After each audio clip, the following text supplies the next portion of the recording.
Él es periodista y analista político para hablar de este comienzo de semana y lo que sigue ocurriendo alrededor del entorno presidencial. Carlos, bienvenido, buenas tardes. Hola Claudia, ¿cómo estás? Qué gusto de saludarte. Bueno, primero hablemos de lo que ha significado que el señor César Acuña hoy salga al frente.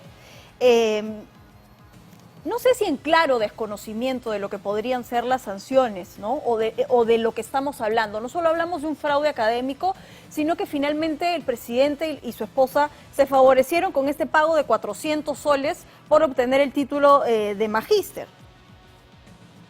Sí, mira, este pago que se ha sostenido a través del tiempo, hasta julio del año pasado, que el presidente, también incumpliendo con su promesa electoral, cambió de ganar como maestro a tener el sueldo de presidente de la República, que es el más alto, por lo menos en teoría, del aparato estatal desde agosto del año pasado hasta la actualidad. Sí. Y eso los abogados penalistas dicen que se trataría, obviamente, de un delito que se viene cometiendo permanentemente, ¿no? No habría prescrito, a pesar de que los abogados del presidente sostienen lo contrario.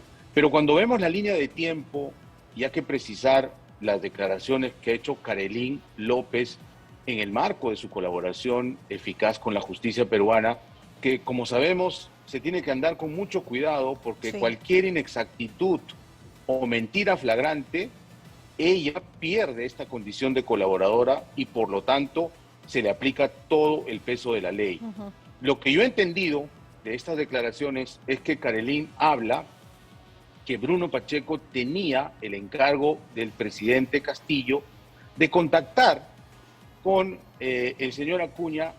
¿Para qué? No para darle el título de maestría, que ya está desde el 2012, 2013, sino para evitar que la universidad primero coloque esta tesis en su repositorio, como hacen con todas las tesis de los exalumnos o graduados, o que cuando se le pida explícitamente, como es el caso de Panorama, a través de Vicky Zamora se pidió a la Universidad César Vallejo una copia de esta tesis, la cual en un primer momento se negó, incluso alegando de que no podían entregar una tesis sin la autorización expresa de los autores, en este caso el presidente y su esposa.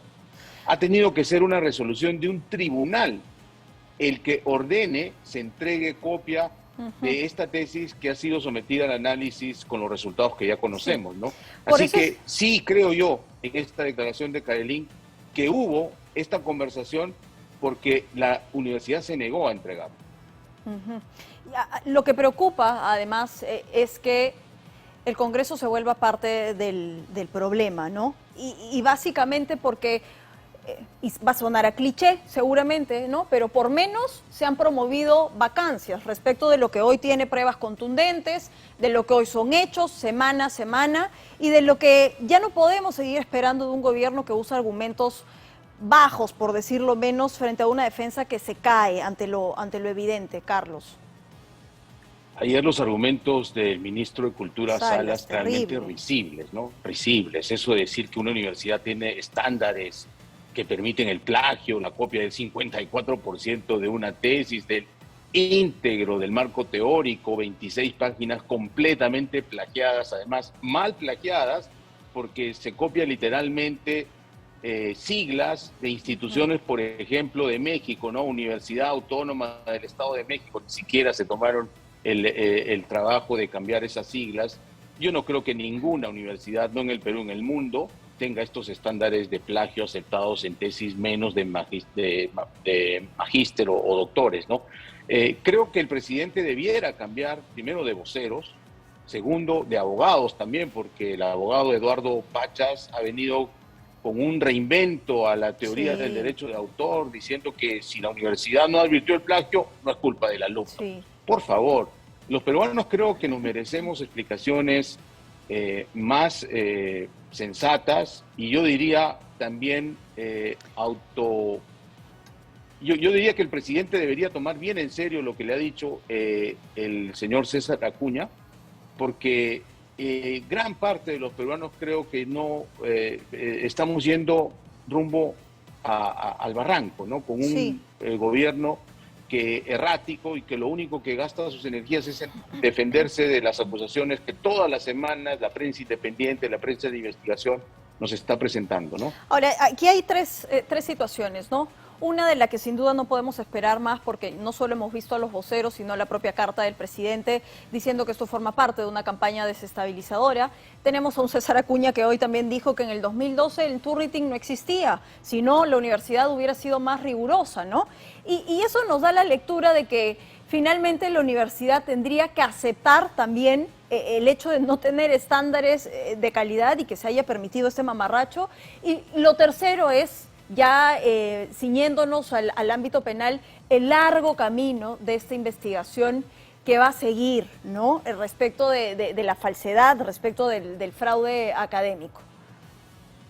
Sí, mira, felizmente digo que esto, como ha sucedido en el 2012, no alcanza a proteger la inmunidad presidencial del profesor Pedro Castillo, ¿no? Así que el fiscal de Cajamarca, que ha iniciado de oficio esta investigación, puede hacerla sin ningún problema y después ya pedirá el levantamiento de inmunidad al Congreso. Pero creo que ante esta avalancha de denuncias, el fiscal de la Nación, Pablo Sánchez, al igual como ha decidido en el caso del exministro Silva y de los propios congresistas de Acción Popular, conocidos como los niños, debería iniciar una investigación de inmediato contra el presidente de la República, porque no podemos esperar meses o años, no sabemos cuánto, para esperar que la verdad se vaya, ¿no? Porque obviamente si no se toman los testimonios, si no se hacen los recaudos de inmediato con las pruebas y documentos que están saliendo a la luz, no se va a hacer una investigación seria, yo diría imparcial, profesional de parte del Ministerio Público. La Constitución prohíbe denunciar al presidente, más no investigarlo. Así que investigar creo que es factible, y lo ha dicho incluso el fiscal coordinador del equipo Lavallato, el doctor Vela, que desde su punto de vista jurídico es perfectamente posible, ¿no? Ahora, ¿cuánto impacta esto en la situación del presidente de la República? El 16 él tiene un interrogatorio. ¿Y qué esperar de esto y de las diligencias que en el camino han encontrado también incoherencia de parte del presidente, ¿no? En discurso pone a disposición su levantamiento de secreto bancario y demás, pero hemos comprobado que hay una puerta falsa de Palacio por donde nada menos llegaban los sobrinos, hoy prófugos de la justicia, y de Bruno Pacheco no se sabe absolutamente nada. Es verdad. Ayer hemos conocido también por otra investigación periodística que existe la famosa puerta 6, la puerta falsa de Palacio de Gobierno, por donde han entrado los sobrinos que hoy están prófugos, como dices, 43 veces, y han llegado en carros de empresarios que tienen intereses con el Estado, algunos incluso que no se han identificado, y esto es, primero, una violación a la ley de transparencia flagrante, y segundo, una veta para investigar de qué se trató, ¿no? Porque ya ha quedado claro que tanto el señor Samir Villaverde como el señor Sánchez, dueño de Zarratea, como los sobrinos, han estado traficando influencias desde el día cero, incluso antes de que el presidente asuma formalmente la presidencia de la República. Entonces, todo esto se tiene que investigar, y si no se toma una investigación de inmediato a nivel de Fiscalía de la Nación, creo que todos estos indicios razonables y estas pruebas que empiezan a aparecer en varios años no van a tener ninguna importancia, ¿no? Carlos, y con esto quisiera cerrar. Tú conoces bastante bien lo que significa Cerrón y lo que hay detrás de él, porque mientras esto ocurre con el presidente de la República, circula un video en redes sociales con actos claramente preparatorios sobre lo que sería el delito de sedición para alzarse en armas, ¿no? Y tiene a Vladimir Cerrón alzando la voz y promoviendo este tema. ¿Qué es lo que debe hacer la Fiscalía de inmediato? Mira, con este video, por lo menos la Fiscalía de Prevención del Delito debería tomar cartas en el asunto. Hay que pedirle al ministro del Interior, Carlos, el señor Chávarri. Sí. Sí. Yo te pido detenernos ahí porque tengo el on de este video del que estamos hablando para que quienes nos están siguiendo a esta hora sepan a qué nos referimos, y regresamos con tu comentario respecto de Vladimir Cerrón. Vamos a verlo. Por supuesto. Ahora nos dicen, estamos en una lucha constante por el tema de la constitución política. Compatriotas, nosotros reafirmamos desde que se fundó el partido, en el Perú no va a haber cambios si es que no se cambia la constitución política, ya sea por una vía pacífica o sea por una vía no pacífica, lamentablemente. Dispuesto a todo porque, bueno, se archivó finalmente hace unos días el tema de la Asamblea Constituyente. Nadie puede gozar de este nivel de impunidad. Carlos.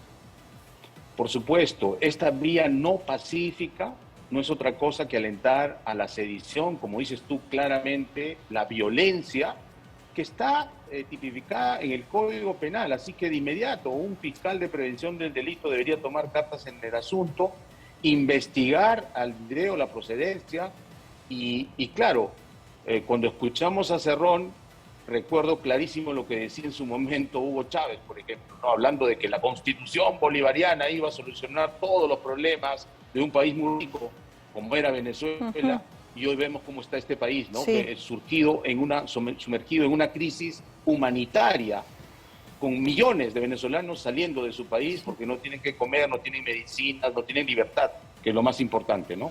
Bueno, la Fiscalía no puede cruzarse de brazos. Desde aquí hacemos un llamado a que esto pueda investigarse. Agradecerte por haber estado